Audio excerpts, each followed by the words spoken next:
பசங்களே நெறைய பேருக்கு திடீர்னு கல்யாணம் ஆயிட்டு, கல்யாணம் அக்கா வந்துருங்க அப்படின்னு சொல்லிட்டுலாம் வைக்கிறாங்க. வணக்கம். ஃபர்ஸ்ட் உங்கள பத்தி சொல்லுங்க. நான் பூஜா ராமகிருஷ்ணன். நான் ரிசர்ச் ஸ்காலரா இருக்கேன். பிஹெச்டி பண்ணிட்டு இருக்கேன். அது இல்லாம நான் சென்னை தான். என்னோட பூர்வீகம் திருநெல்வேலி. எனக்கு ஒரு கியூரியாசிட்டி இருக்கு. என்னன்னு பார்த்தீங்கன்னா, ஃபர்ஸ்ட் 70 சாரி 90ஸ் பசங்க சாரி ஆல்ரெடி ஐயோ! கிட்ஸ்ல இருந்து இல்லங்க. ஆன்டீஸ் ஆயிட்டோம். சத்தியமா தெரிஞ்சே பார்ட்டீஸ் ஆயிட்டோம். சொல்லல. தெரியாம வந்துச்சு சத்தியமா. இதெல்லாம் வந்து 90ஸ் பசங்களோட குவாலிட்டீஸ் அப்படின்னு நீங்க சொல்ற விஷயங்கள் என்னென்ன? 90ஸ்ல ஜெனரலைஸ்டா பார்த்தோம்னா, வாழறதே ஒரு டபு டாபிக் மாதிரி இருந்தது. ஓகே. லைக் இந்த உலகத்தோட மொத்த டிரான்ஸ்ஃபர்மேஷனும் பார்த்த ஒரே ஜெனரேஷன்னா அது 90ஸ் தான்.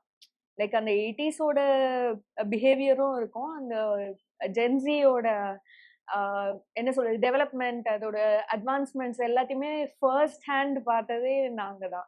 அந்த மதில் மேல் போகலன்னு சொல்லுவாங்கல்ல, இங்கேயும் போக முடியாம, அங்கேயும் போக முடியாம அந்த தத்தளிச்சிட்டு இருக்கிற ஒரு ஜெனரேஷன்னா அது 90ஸ் தான். ஓகே. நீங்க சொல்லியிருந்தீங்க ஒன் சைடட் ஒரு ரிலேஷன்ஷிப் இருந்தது அப்படின்னு ஆமா. சொல்லியிருந்தீங்க. ஓகே. அம் அதிலிருந்து நீங்க எடுத்துக்கிட்ட பிரேக் எவ்ளோ? பிகாஸ் அதுக்கப்புறம் இன்னொருத்தர பிடிச்சிருக்கு. இல்ல இன்னொரு லைஃப் நமக்குன்னு இருக்கு. அப்படின்னு நீங்க உணர்ந்து, இந்த லைஃப் நம்ம எடுத்துக்கலாம்ன்னு யோசிக்கிறதுக்கு உங்களுக்கு எவ்ளோ டைம் தேவைப்பட்டது? எவ்ளோ டைம் எடுத்துக்கிட்டீங்க? டைம் எடுத்துக்கிட்டேன்னு சொல்ல முடியாது. ஆ இட்ஸ் நாட் அபௌட் ஹீலிங். எனக்கு எப்படி தோணுச்சுன்னா, இப்போ நான் ட்ரை பண்ணேன். நான் ஒண்ணும் லைக் நான் பாட்டுக்கு உட்கார்ந்துட்டு இருக்கேன். வரும்போது வரட்டும் அப்படின்லாம் இருக்கல. நான் ட்ரை பண்ணேன். 4 இயர்ஸ் ட்ரை பண்ணேன். அப்புறமும் சரி ஓகே ஒர்க் அவுட் ஆகலன்ட்டு எனக்கு ஒரு ஒரு பிரேக்கிங் பாயிண்ட் கிடைச்சது. அப்போ என்ன பொறுத்தவரைக்கும் ஒரு பொண்ணு ரிலேஷன்ஷிப்ல இருந்து வெளில வருதுன்னா, first mentally she has to be out of the relationship. அவங்க வெளியில வந்துட்டாலே அதுக்கப்புறம் அவங்க 2 பேரும் கமிட்டடா இருந்தாலும் சரி, ஈவன் மேரிடா இருந்தாலும் சரி, அது ஒரு ரிலேஷன்ஷிப்பே கிடையாது. So I was mentally out of it.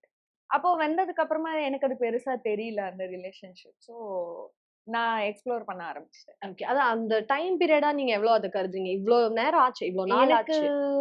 2 years ஆச்சு. 2 இயர்ஸ் உங்களுக்கு ஆமா. தேவைப்பட்டுச்சு. 2 இயர்ஸ்ங்கிறது ஒரு பெரிய பீரியட் தானே! இல்ல ஆக்சுவலி ரொம்ப சின்ன பீரியட் தான். ஏன்னா, அவ்ளோ சீக்கிரம் டக்குன்னு வெளியில வர முடியுமான்னா எனக்கு தெரியல. ஒருத்தவங்களுக்கும் ஒரு ஒரு மாதிரி the kind of relationship they have. அதுக்காக அங்கேயே ஸ்டக் ஆயி இருக்கிறதும் தப்பு தான். லைக் 96 ராம் மாதிரி அப்படியே ஒரே இடத்துல உட்கார்றதும் ரொம்ப பெரிய தப்பு. பட் நார்மலி சொல்றேன். It takes time. அ என்ன இருந்தாலும் அது விட்டு வெளியில பிசிக்கலா வெளியில வந்துட்டாலும், அந்த ஒரு தாட் இருந்துகிட்டே இருக்கும். இப்ப நான் உங்ககிட்ட பேசிட்டு இருக்கும்போது கூட, ச்சே அந்த பையனும் இதே மாரி தானே மண்டையாட்டுவான் நான் பேசும்போது. அந்த பையனும் இந்த மாரி தானே நான் பேசும்போது ஸ்மைல் பண்ணுவான். அவன் கண்ணு நல்லா அப்படின்னு தோண தான் செய்யும். இதே மாதிரி தான் பசங்களுக்கும் இருக்கும். So I don't think 2 years is good or bad அப்படி எனக்கு தெரியல. என்ன பொறுத்தவரைக்கும் சீக்கிரம் தான் வெளியில வந்துட்டேன். அங்க இருந்த அவங்க ஆப்போசிட்ல நெறைய 2K கிட்ஸ் நெறைய விஷயம் உங்களுக்கு சொன்னாங்கல்ல. அதுல எது உண்மையா கேட்கும்போது உங்களுக்கு, என் நேரம் இதெல்லாம் நான் கேட்கிறேன் அப்படிங்கிற மாரி தோணுச்சு. இந்த எந்த ஒரு விஷயம் உண்மையாலுமே, பரவால்ல பயங்கரமான ஒரு அனலைசிங் ஃபேக்டரா இருக்கு இது. ரொம்ப அழகா சொன்னீங்க. அப்படிங்கிற மாரி எந்த 2 விஷயத்த நீங்க அப்படி பிரிச்சு பார்க்குறீங்க? அப்படி அனலைசிங் ஃபேக்டர் சொல்றத விட நான் ரொம்ப ஒரு லிசனர். நான் பெர்சனலி. ஆனா 90ஸ் சைட்ல நான் ஒண்ணு கவனிச்சேன். அவங்களுக்கு அந்த ஏஜ் ஈகோ இருக்கு. ம். அவங்க தன்ன ஏஜ்டு பெர்சன அக்செப்டும் பண்ணிக்க மாட்டேங்கிறாங்க. அட் த சேம் டைம் அந்த ஏஜ்க்கான ரெஸ்பெக்டும் எக்ஸ்பெக்ட் பண்றாங்க. ம். ஸோ அந்த விஷயம் நான் மெஜாரிட்டியா எங்க சைட்ல நான் பார்த்தேன். நெறைய பேர் வந்துட்டு, "இவன்லாம் எனக்கு அட்வைஸ் பண்ற நெலம வந்துருச்சு. டேய் அவனெல்லாம் பார்றா குழந்த மாரி இருக்கான். அவன்லாம் ஏன் அந்த பொண்ணு குழந்த மாரி இருக்கு. அந்த குழந்தலாம் எனக்கு" அந்த ஒரு ஈகோ நெறைய பேர்கிட்ட நான் கவனிச்சேன். அண்ட் 2கே சைட்ல எனக்கு 2 டைப் ஆஃப் பீப்பிள் பார்த்தேன். ஒண்ணு வந்து they want to talk, they want to communicate.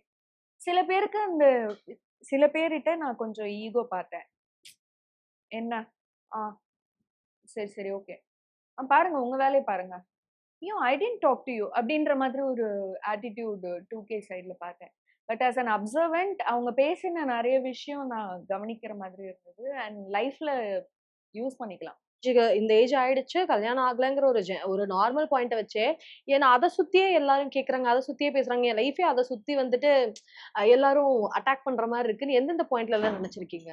Actually it's exact opposite. ஆ இன்வால்வ்மென்ட் கம்மி ஆயிடுச்சு.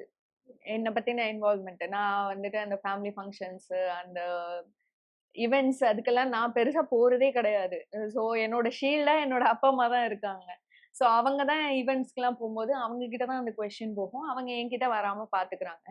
வீட்டுக்குள்ள இருக்கும்போது தான் ஏஜ் ஆயிடுச்சு அப்படின்ற ஒரு விஷயம் போகும். But still I am strong in my opinion. கொஞ்சம் பார்த்து யோசிச்சு கரெக்டா தான் இருக்கணும் அப்படிங்கறதுல நான் ஒப்பீனியேட்டடா இருக்கேன். ஓகே.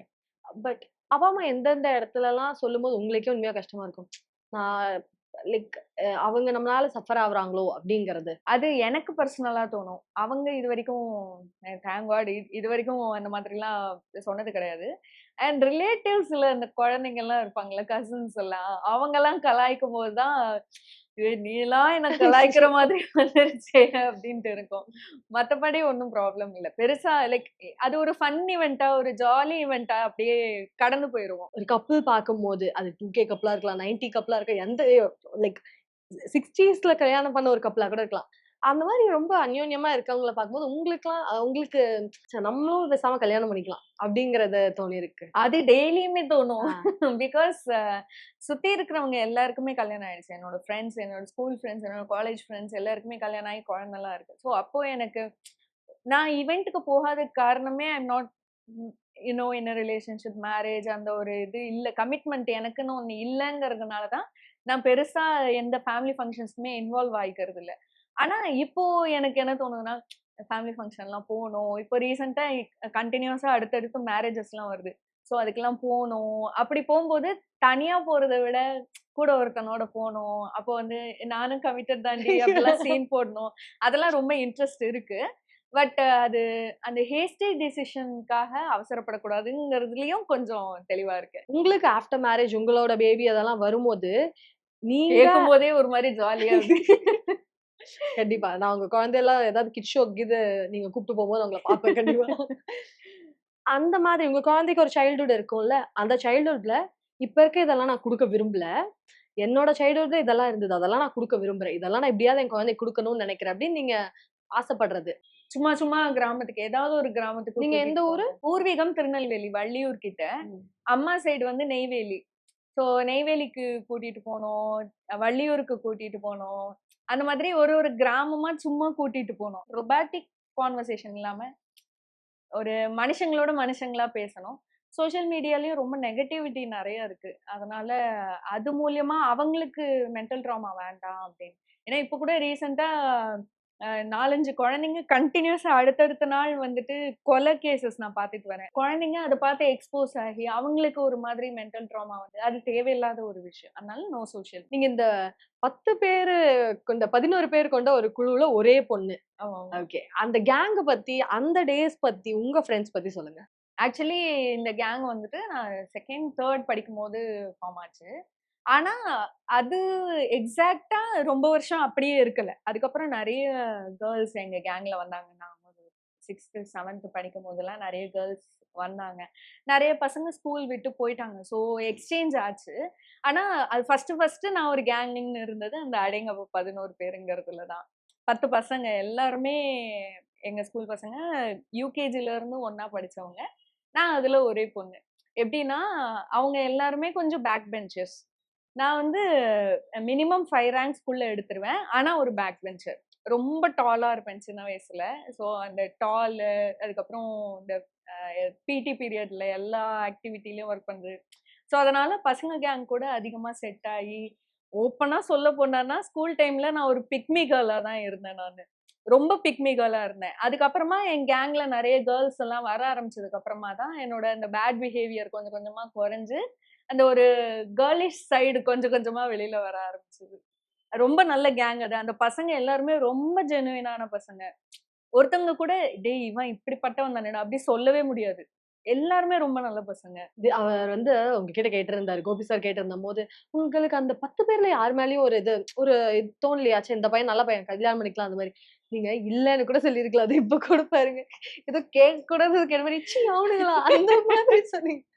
அந்த கேர்ள் கேங்லயே ஒரு மொக்க கேரக்டர்ன்னு ஒண்ணு இருக்கும் தெரியுமா? அந்த மாரி கேரக்டர் தான் இருப்பேன். ஸோ ஒன் ஆஃப் தி பாய்ஸாவே இருந்துட்டு, அவங்கள பார்த்துலாம் எனக்கு எதுவுமே தோணுனதில்ல. அது நீங்க தோணலன்னு சொல்றது கூட பரவால்ல. தோணினா எனக்கு தான் தோணிரும். அவங்களுக்கெல்லாம் கண்டிப்பா இப்போ சொன்னா கூட அவங்களுக்கு தோணவே தோணாது. ஆமா. ஏன்னா நீங்க சொல்லும் போது தோணுது இல்ல அப்படின்னா அது வேற. சீ அவனுங்களா அந்த மாதிரி நீங்க சொன்னீங்க. எனக்கு உண்மையா பார்த்துட்டு இல்ல இல்ல நானாவது டீசெண்டா சொல்றேன். அவங்க எல்லாம் இன்னும் அசிங்கமா சொல்லி உன்னை பார்த்தா சீ உனக்கு என்னைக்காவது கண்ணாடியில மூஞ்சிய பார்த்திருக்கியாடி அப்படின்லாம் கேட்பாங்க. ஓகே. பட் அவங்க கல்யாணத்துக்குலாம் இன்வைட் பண்ணிருப்பாங்கல்ல. அப்ப போகும்போதெல்லாம் வந்துட்டு உங்களுக்கு அந்த மாதிரி ஃபீல் ஆயிருக்கா? இவனுக்கெல்லாம் கல்யாணம் ஆகுது எனக்கு என்ன ஆவலையா அப்படின்னு தான் எனக்கு ஃபீல் ஆயிருக்கு. மத்தபடி வேற எதுவும் தோணுது. நீங்க உண்மையாலுமே யார்கிட்டயாவது இந்த ஷோ இதெல்லாம் தாண்டி உங்களோட ஜூனியர்ஸ் அந்த மாதிரி உங்க தம்பி, தங்கச்சி, கசின் யாரா வேணா இருக்கலாம். அவங்கள்ட்ட போயிட்டு லவ் டிப்ஸோ இல்லைன்னா கொஞ்சம் இந்த மிங்கிள் ஆகுறது இப்ப இருக்க ஒரு ஜெனரேஷனுக்குள்ள இன்னுமே கொஞ்சம் ஜெல் ஆகறதுக்கான டிப்ஸ் எல்லாம் கேட்டிருக்கீங்களா? இது எப்படி இந்த பெஞ்சிங் நான் எனக்கு சொல்லு அந்த மாதிரி. அதெல்லாம் நிறைய கேட்டிருக்கேன். எப்பவுமே கேட்டுட்டே இருப்பேன். ஆனா அது கேக்குறதா ஆப்வியஸா தெரியாத மாதிரி கேஷுவலா அப்படியே இவன் கூட அப்படிதான் பண்ணான் தெரியுமா? நீ அந்த இடத்துல இருந்திருந்தா என்ன பண்ணிருப்ப? அப்படின்ற மாதிரி கேஷுவலா டிப்ஸ் எல்லாம் கேட்டு ஒரு கான்வர்சேஷன் மாதிரி கொண்டு போய் அந்த அக்கா எவ்வளவு ஜாலியா பேசுவாங்க தெரியுமா? அந்த மாதிரி எல்லாம் கேரக்டர் பில்ட் பண்ணிருக்கேன். அந்த மாதிரி நீங்க ஒரு சாமர்த்தியத்தை இது பண்ணி ஆமா ஆமா ஆமா. அது நிறைய வாட்டி பண்ணிருக்கேன். அது என்ன சொல்றது? அதே மாதிரி ட்ரெஸ்ஸிங் அவங்க என்னெல்லாம் பண்றாங்க அப்படிங்கறத அப்பப்ப செக் பண்ணிட்டு அதுக்கேத்த மாதிரி ட்ரெஸ்ஸஸ் வாங்கி இப்போ இன்கேஸ் கொஞ்சம் அந்த வளர்ந்த பிள்ளைங்க எல்லாம் இருப்பாங்கல்ல 2Kல அந்த பிள்ளைங்க கூடவா சேர்ந்து சுத்திட்டு இருந்தான்னா நம்மளுக்கு தெரியாதுல்ல, நம்மளுக்கு ஏஜ் ஆனது தெரியாதுல்ல, அந்த மாதிரி வேலையெல்லாம் பாப்பேன் நான். நீங்க வந்து உங்க ஃப்ரெண்ட்ஸ் கல்யாணத்துக்கு போனதெல்லாம் தாண்டி இந்த குழந்தைங்க பர்த்டே அந்த மாதிரி இன்வைட் பண்ணி எல்லாம் அந்த மாதிரி ஃபங்க்ஷன்லாம் அட்டெண்ட் பண்ணிருக்கீங்களா? அது எப்படி ஒரு மொமெண்ட்? அது என்ன மாதிரியான ஒரு மொமெண்ட்? போயிட்டு இவங்க தான் பெரியமா பெரியமாவா ஆமாங்க இல்லன்னு சொல்ல முடியாது. ஆமா பெரியமா. அப்புறம் பசங்களோட குழந்தைங்களுக்கு அத்தை அத்தைய சொல்லு, ஹாய் அத்தை சொல்லு, அத்தை சொல்லு. அத்தை தான், ஆமாங்க அத்தை தான் அப்படின்னு இருக்கும். ரொம்ப ஆக்வர்டா இருக்கும் அந்த நேரத்துல. எப்படி சொல்றது, அங்க இப்ப இந்த மாதிரி ஃபங்க்ஷன் எல்லாம் எதுக்கு போறது? அங்க ஏதாவது ஒரு நல்ல பையன் இருந்தா பாப்போம், எக்ஸைட்டட் போவோம் அப்படின்ட்டுலாம் ட்ரை பண்ணி போவோம். திடீர்னு பார்த்தா அங்க ஒரு மொக்கையாயிடும். அவங்க எல்லாம் வந்து 2K கிட் யாராவது அந்த பையனா இருப்பான்.